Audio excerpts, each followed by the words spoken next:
Buenas noches, hola a todas y todos.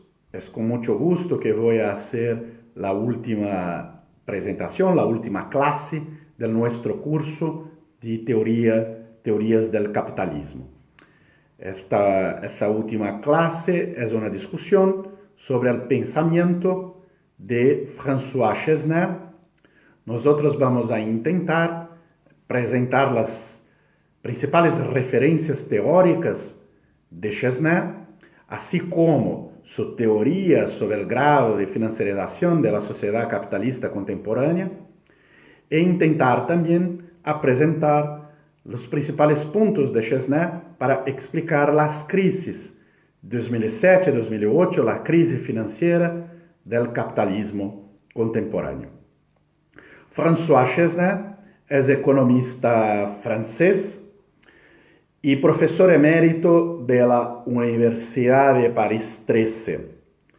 Sus trabajos buscan combinar conceptos de la escuela francesa de la teoría de la regulación y la perspectiva más estricto senso del marxismo.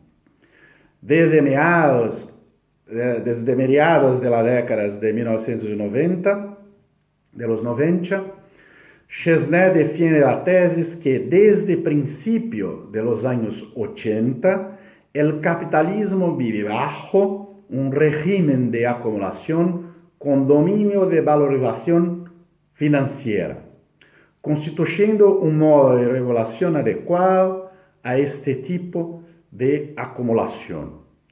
En la presente clase, pretendo traer así algunos elementos y conceptos para elucidar la respectiva tesis.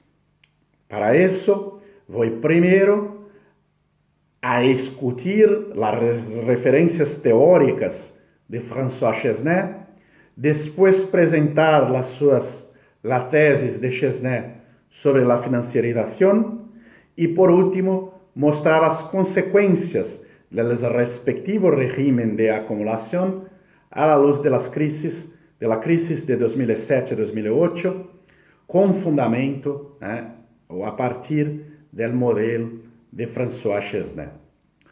La escuela, empezamos entonces por el primero, por la discusión sobre las referencias teóricas de François Chesner. La escuela francesa de la teoría de la regulación tiene como punto de partida el trabajo de Michel Alliotard. El autor busca construir un modelo capaz de explicar cómo será la reproducción regular de las relaciones sociales que son contradictorias. O sea, el autor busca construir un modelo capaz de entender cómo, de qué modo, construyéndose socialmente por conflictos imanentes y contradictorios, las economías capitalistas son capaces de mantener la acumulación. Para ello, la teoría de la regulación desdobla el concepto marxista de modos de producción en tres categorías: régimen de acumulación, modos de regulación y modelos de producción. Veamos el primero, régimen de acumulación. Se puede hablar de un régimen de acumulación cuando surge durante un largo periodo una relación de correspondencia entre las condiciones materiales de producción, su desarrollo y el consumo social. Los modos de regulación son, por su vez, la totalidad de formas institucionales, organizaciones formales, normas explícitas y implícitas que establecen la cohesión de la sociedad.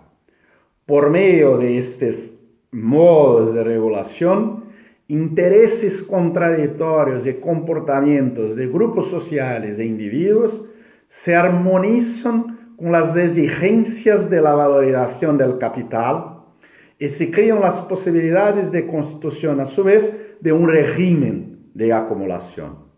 Los modelos de producción, la tercera categoría de la escuela francesa de la teoría de la regulación, los modelos de producción son redes de relaciones sociales que establecen conexiones entre la organización de los negocios, las formas de competencia, las relaciones del trabajo y el sistema educativo. Como muestra la economista brasileña Leda Paulani, el régimen de acumulación involucra 5 regularidades sociales y económicas, que son, primero, la forma de organización de la producción y la relación de los trabajadores con los medios de producción. Segundo, el horizonte temporal de la valorización del capital, a partir del cual son definidos los principios de gestión. Tercero, la composición de la demanda social. Cuarto, el patrón distributivo relacionado a la reproducción dinámica de las diversas clases y grupos sociales. Y por último, la articulación con formas no capitalistas cuando ellas ocupan un lugar determinante en la formación económica en cuestión. Vimos en las clases sobre Klaus Dürr que esta articulación con las formas no capitalistas es fundamental para la comprensión de la landnahme y la constitución de un régimen de acumulación.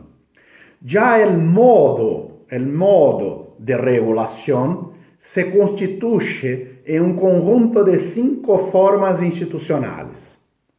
Primero, la relación de trabajo, o sea, la forma de división técnica del trabajo, el tipo de vínculo de los trabajadores con las empresas, los determinantes de la renta de los trabajadores y el modo de vida del trabajo. La segunda forma institucional del modo de regulación son la relación competitiva intercapitalista. ¿Cuál es la lógica que preside la competencia entre los capitales? ¿Qué tipo de competencia predomina? Y así por adelante. La tercera forma institucional del modo de regulación es el régimen monetario y financiero. Es decir, ¿qué tipo de moneda predomina? ¿Cómo se estructuran los pagos internacionales? ¿Cuál era el papel de las finanzas? Cuarta forma institucional del modelo de regulación son las formas de organización del Estado. ¿Cuáles son los objetivos que presiden su organización y forma de intervención estatal sobre la economía? ¿Cuáles son las regulaciones jurídicas? ¿Cuáles son los tipos normativos de intervención? Y por último, la quinta forma institucional del modo de regulación son el régimen internacional. ¿Qué tipo de postura predomina en las relaciones económicas entre las diversas economías nacionales? Cuando se articulan estas 5 formas institucionales con los 5 mecanismos del régimen de acumulación, tenemos así un binomio de compatibilidad entre el régimen de acumulación y los modos de regulación. Este binomio de compatibilidad determina la forma específica que asume la acumulación del capital en cada momento histórico. Las crisis surgen, pero surgen porque aún regulado, el proceso de reproducción implica, dado su carácter contradictorio, rupturas y descontinuidades. En un momento de crisis, el modo de regulación y el régimen de acumulación se desarticulan y ponen en jaque las formas institucionales que hasta entonces garantizaban la funcionalidad del binomio. François Chesnais, articula essas categorias com os conceitos marxistas de capital fictício e capital portador de interesses, que Marx ha desarrollado ao longo do livro 3 de El Capital. La teoria del capital portador de interesses de Marx se basa en el papel del dinero como capital. Esta teoria se refiere a la oferta y toma de préstamos que ocurren entre los capitalistas monetarios de una parte e industriales o mercantiles de otra parte. Para Marx, no es el acto de tomar prestado de un banco o el pago de intereses que caracteriza el capital portador de intereses, sino muy más, sino sobre todo, el uso atribuído a ese préstamo, que debe ser aprovechado para embarcarse en el circuito del capital general, incluido ahí el capital industrial. Es decir, debe ser así como adelantado como capital monetario. La posibilidad de disponer del capital portador de intereses es, por lo tanto, la posibilidad de ser un capitalista y no la de ser simplemente un tomador de préstamos. Como objeto de toma y oferta de préstamos, el capital monetario se convierte en un tipo específico de mercancía. Proporciona el valor de uso al deudor y al acreedor. Este último realiza los intereses. El primero, el beneficio del emprendimiento que queda al capital industrial tras el pago de los intereses de la plusvalía producida por el uso del capital monetario tomado en préstamo. Marx enfatiza que el precio de esa mercancía específica, la tasa de interés, es irracional, pues no tiene relación con las condiciones de producción. Depende completamente de las relaciones competitivas entre tomadores y prestamistas. El acceso al capital portador de interés como clave para la rápida acumulación es un tema constante a lo largo de los 3 volúmenes del Capital de Marx. La concentración del capital, a menudo alcanzado por el préstamo, es uno de los medios más importantes de la acumulación competitiva. Por ejemplo, el proceso de centralización, así como fusiones y adquisiciones, pueden financiarse mediante préstamos bancarios y desempeñar un papel central en la búsqueda de un aumento de la productividad mediante la introducción de nuevas tecnologías. El capital portador de interés puede ser parte de varias operaciones dirigidas a producir o apropiarse de plusvalía, ya sea de manera independiente o en asociación con el capital industrial. El retorno de estas operaciones puede variar de acuerdo con los rumbos de las inversiones específicas, que se manifiestan en acciones, derivados o capital de riesgo, venture capital. Independientemente de las formas de tales transacciones, el capital portador de interés se agrega a la reproducción del capital como un todo, representando una exigencia sobre la plusvalía que aún está por producirse. Esta exigencia puede ser expresada por transacciones que involucran pagos aún no hechos o por su transformación en activos negociables de varias órdenes, títulos públicos, contratos futuros y así por lo adiante. Los servicios financieros se venden con carteras de activos, como los fondos de pensiones y trusts. Todos son exigencias en papel que pueden o no incluir capital productivo, que a su vez puede o no generar o apropiar la plusvalía. Marx llama eso capital ficticio, reivindicaciones en papel sobre la plusvalía que puede o no ser realizada. A partir de essas categorias de la escuela francesa de la teoría de la regulación y del marxismo, François Chesnais propone la tesis de que el capitalismo hoy vive bajo un régimen de acumulación con dominio de valorización financiera. Así que podemos hablar de la segunda parte de la clase, el concepto, la idea, la tesis de la financiarización. François Chesnais afirma que ese régimen se basa en las transformaciones de la relación salarial y un agravamiento muy fuerte de la tasa de explotación, pero su funcionamiento se ordena sobre todo por las operaciones y las elecciones de formas de capital financiero más concentrados y centralizados que en cualquier otro periodo de la historia del capitalismo. La piedra angular de esta construcción es la esfera financiera.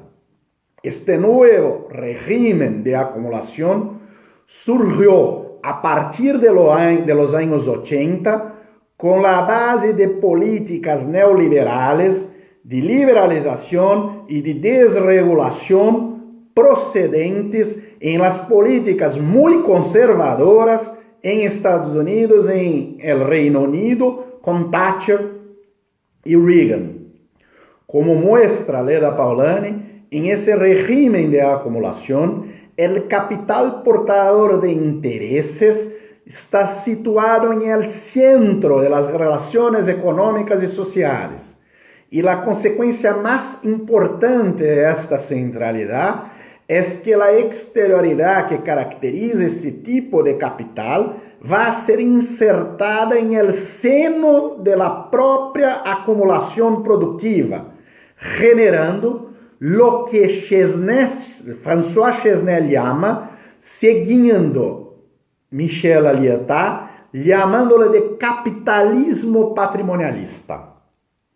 Así, las instituciones que se especializaron en la acumulación a través de las finanzas, fondos de pensiones, fondos colectivos de aplicación, sociedades de seguros, bancos que administran sociedades de inversión, fondos de cobertura y así por el diante, así que estas instituciones se convirtieron en propietarios de los grupos empresarios más importantes en el nivel global e impusieron a la propia acumulación del capital productivo una dinámica orientada por un modelo externo, cual sea la maximización del valor accionario. Hay así, en este tipo de régimen de acumulación, protagonismo no de la producción, pero de la propiedad y del rentismo, así como el alojamiento de esa posición rentista, esta posición de exterioridad a la producción en el seno de la propia producción. La financiarización se convierte así en la característica central del nuevo régimen de acumulación. Esta implica la transferencia de la capacidad de la asignación de recursos del Estado al sistema financiero, que pasa a determinar los circuitos del capital, establecer nuevas instancias productivas, definir nuevos patrones de integraciones de los sectores económicos, de tecnologías y de relaciones laborales. En esta transferencia, la base de la acumulación de preferencia para la reproducción del capital ficticio en detrimento de la revalorización directamente productiva es el motor, es aquel que va movimiento, el movimiento de todo el régimen de la acumulación. La financiarización es así la principal característica de esta etapa avanzada del capitalismo. El capitalismo se vuelve, por lo tanto, esencialmente rentista. Bajo tales condiciones, los propietarios de acciones reclaman la renta debida a su propiedad y con ello se apropian de la porción creciente de los beneficios extraídos en la producción, entre ellos la plusvalía. Al mismo tiempo, en razón de la tendencia de concentración de capitales, los capitalistas ahora concentrados en holdings, concentrados en fundos, concentrados en grandes blocos, se transforman cada vez más en grupos de inversiones asociados, en consorcios, distanciados de la actividad productiva, aguardam comodamente sus ganancias, capturando parte de la plusvalía creada en la economía. Si delegan la explotación del trabajo asalariado a terceros, no pueden todavía renunciar a la producción de los excedentes que serán apropiados como ingresos.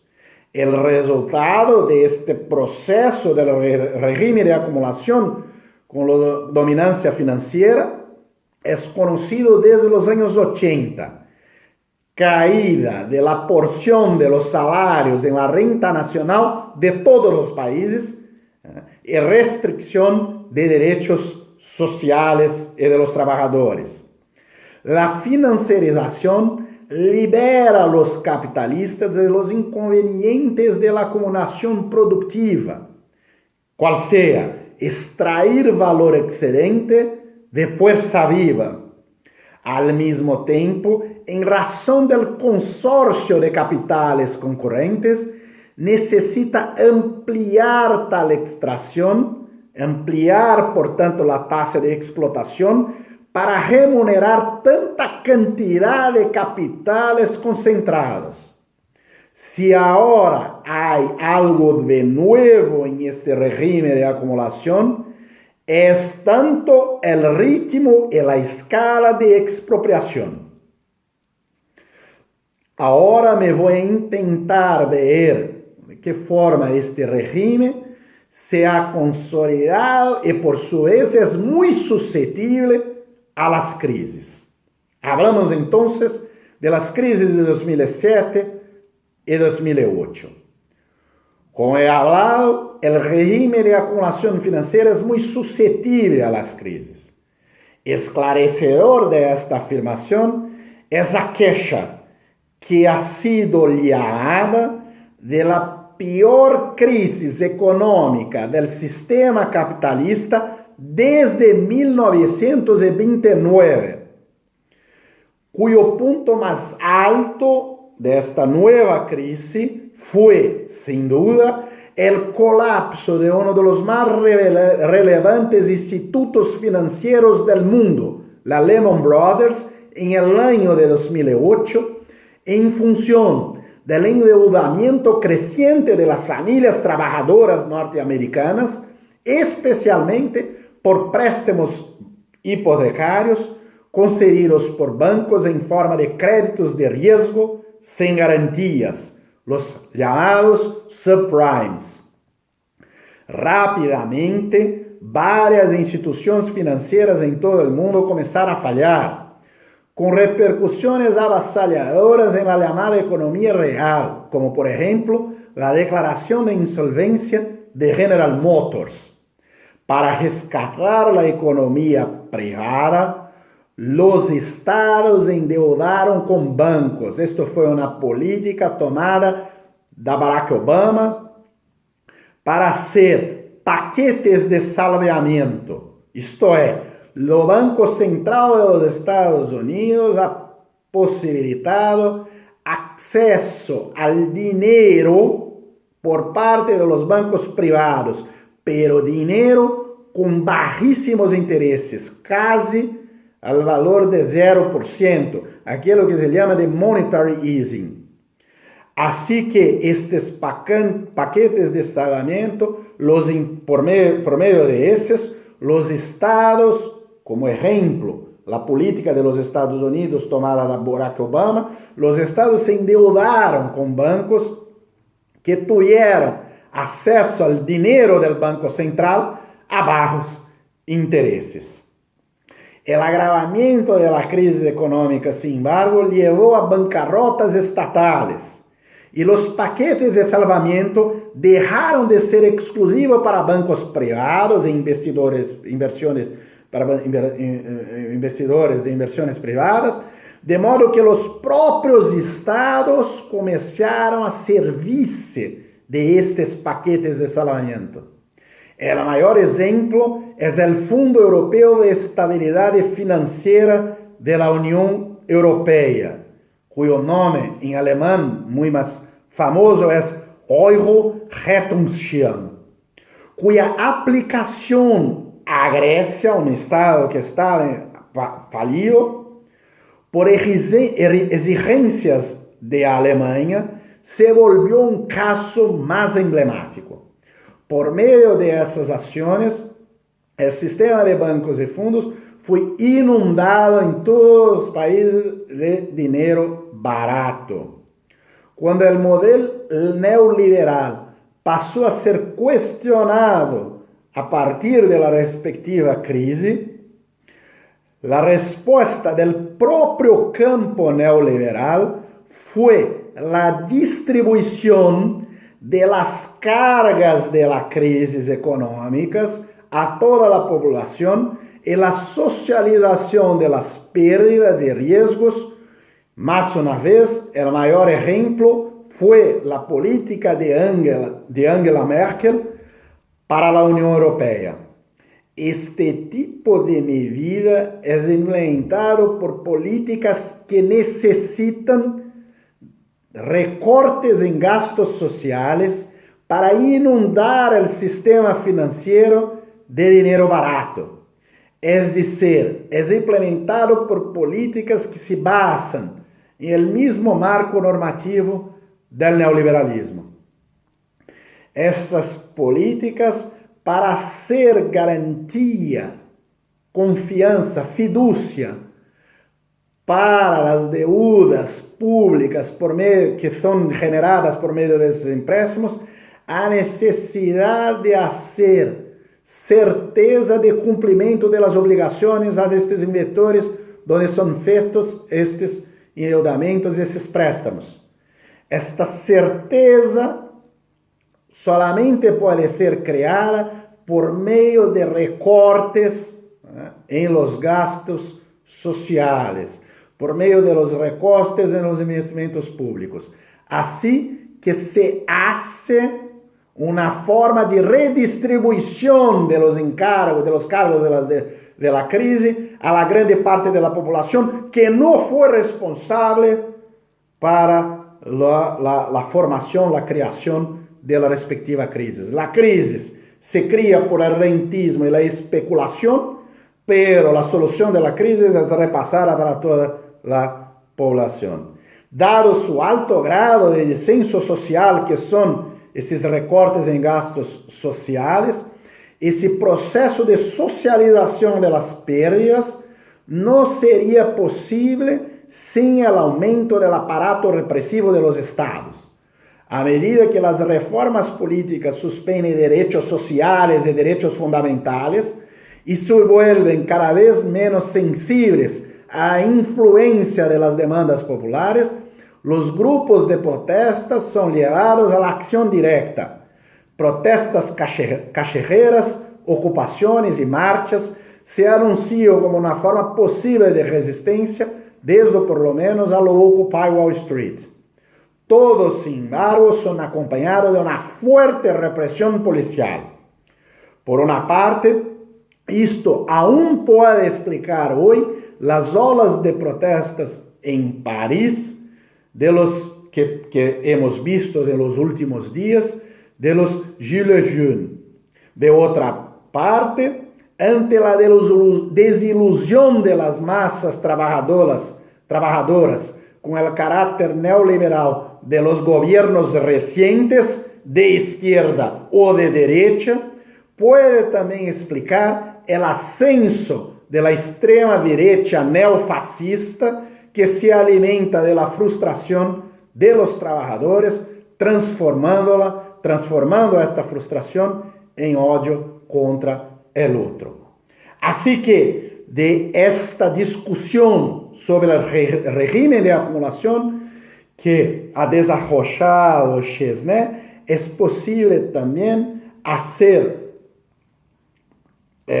análisis, hacer introducciones, hacer nuevos debates y discusiones en el campo de la política, en el campo de la sociedad como un todo. Vos invito en esta última clase a leer los textos de François Chesnais y a participar activamente del foro de discusión, de modo que estoy seguro que más do que una teoría extremadamente compleja, es una teoría, la de Chesnais, muy importante para entender los fenómenos contemporáneos que estamos vivenciando. Muchas gracias, un gusto estar con vos por este semestre y espero que toda la discusión y los temas puedan ser de interés y de utilidad para vos en vos trabajos de investigaciones. Gracias.